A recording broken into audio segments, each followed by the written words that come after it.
artificial intelligence isn't coming. It is here.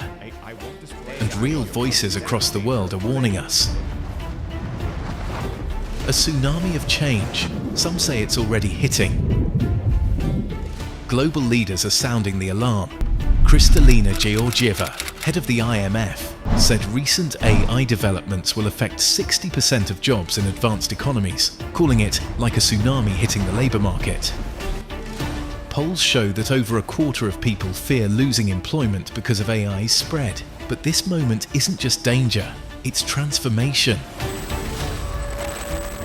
One of the leading voices in tech said it plainly: artificial intelligence won't replace humans, but humans who use AI will replace those who don't. Inside the world's biggest tech companies, leaders see a new reality. Mark Zuckerberg has stated that AI tools are enabling one person to do the work of entire teams, reshaping how organizations hire and operate.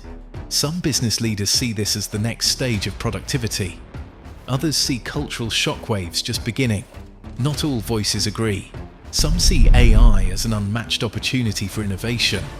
Others warn of real harms and ethical dilemmas. Industry essays reveal AI's potential misuse, from societal disruption to severe security risks. I used some other girls' nude pictures and videos and edited my face in her videos.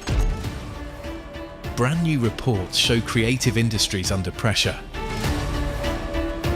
with AI tools reshaping how art, writing and design get made.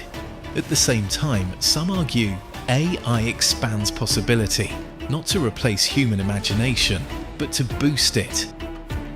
If we choose to integrate our skills, because even machines can't feel, they can't dream, they can only extend what we already imagine.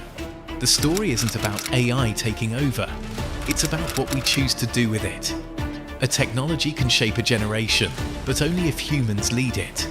Learn, adapt, because the future isn't coming, it's already here.